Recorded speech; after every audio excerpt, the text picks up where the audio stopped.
Good morning, you're here with Kahut with the morning before the night that will be Anthony Joshua and Daniel Dubois. Just thought I'd do a little video for this one because a lot's been said. People are very excited. It's a big fight in Wembley. There's 96,000 people, even breaking Carl Froch's record. And a lot of people doubting Anthony Joshua. And I just want to say, from when the first time I saw Anthony Joshua, I always believed that he had, in the first couple of fights after having seen Anthony Joshua, not in the Olympics. In the Olympics, I wasn't that impressed. But after the Olympics, after his first 4 or 5 fights, I thought to myself that this guy does have potential to be a very good champion and leave behind a good legacy.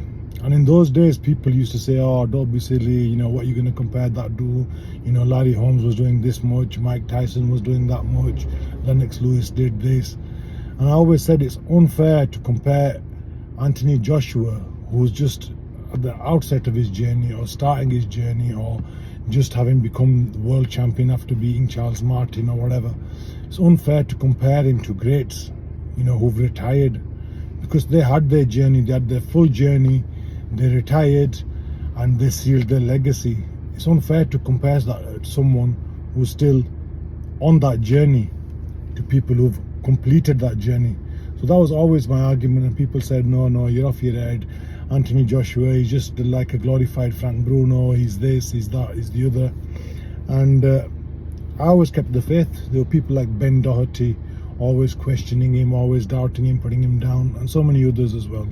Don't need to be name dropping, naming and shaming. But what I always said was he's like got the ability to box at range, not as good as the greats like Lennox Lewis, etc. But he's got the ability to box well at range. And then sometimes when you see him attack and rattle off combinations up close, powerful combinations up close, he's got the ability to have the excitement and the power and the punch power and the ability to end a fight, not too different from a Mike Tyson. So I always enjoyed watching him and felt that he was going to do something and leave a good legacy. Daniel Dubois, on the other hand, when he came on the scene, everybody was very excited about what he's going to achieve and how young he is and how brilliant he is. And I didn't have the same feeling. I just felt that, this person's a bit robotic, doesn't look like he's thinking for himself at all in the ring. And, I just felt that he lacked something. He was a bit one-dimensional. He's obviously there's room there for improvement. You can improve. But even throughout his recent fights, which is some very good performances, obviously, I still see that he's a sitting target. His target practice for people who have got a little bit of footwork and who are aggressive. So in this fight, I think a lot of people are thinking, well, if he got hit by so many right hands in his previous fight, AJ is going to land a big right hand and probably knock him out. The Dubois camp will be wary of how many big right hands they got caught. They will be aware that AJ, might settle into the fight and that they need to jump on him. So I can see Dubois trying to, rush forward and, put the pressure on Anthony Joshua. Anthony Joshua I believe, will be using a little bit of his feet like he did in the Andy Ruiz fight, but have the confidence to throw big shots early on as well, like he did with Francis, and like he's done in his other more recent fights. And I think it might not be the big pull back right hand or a big jab, an overhand right that ends the fight. I think it might be an uppercut, a Vladimir Klitschko type uppercut that Anthony Dubois walks onto, like Mike Tyson walked onto against James Buster Douglas, a big uppercut followed by a left hook right hand to finally put him down. I can see that type of a combination, and I think it's going to happen early. 3 minutes is a long time when your defense isn't great. and somebody, your opponent, is up for it, and I do believe AJ is up for it, and 3 minutes is a very long time. I can see Dubois getting caught perhaps towards the end of the first round, still hurt in the start of the second round, or caught start of the second round, and I don't really see this fight going past 2 rounds. If AJ is in the frame of mind that he's telling everyone he is, and where he should be with his recent performances, I see this an early stoppage. I see this as an early stoppage, and similar to like Lennox Lewis versus Andrew Golota, when he just sort of like jumped on him and shocked him and made a statement, to the world that I am well and truly back. So yeah, James Buster Douglas type upcut on Tyson, jumping on him early and shocking him like Lewis did Golota. I'm really excited about this fight. I'm looking forward to it, and there's no predictions being changing. I've done that only to humor somebody who's then a little bit childish in their approach and has tried to share it everywhere. People know me from the past, know that I predicted Vladimir and Fury, not just the win, but how the win would occur.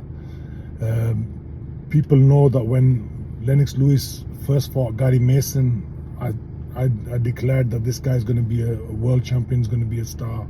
When Nassim Ahmed was fighting some Scottish guy, ginger hair with a big nose, and put him down very early on, I said about Prince Nassim Ahmed that this guy is something special.